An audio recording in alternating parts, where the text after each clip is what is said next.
guys, so today we are going to achieve this neon orange look with the help of a palette by Makeup Revolution. So starting off with the eyes, I'm just putting the Fit Me concealer and now just dabbing it in with the help of a makeup brush that I got from Wet n Wild.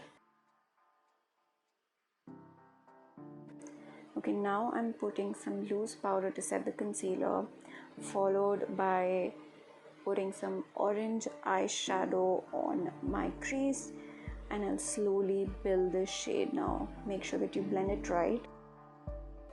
Now with the help of a flat brush, I'm just placing that matte eyeshadow on my eyelid.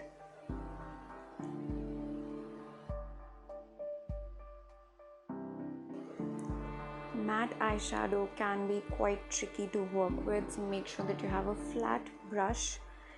Now putting on some yellowish green shade on my eyes and nicely blending it in with the orange shade.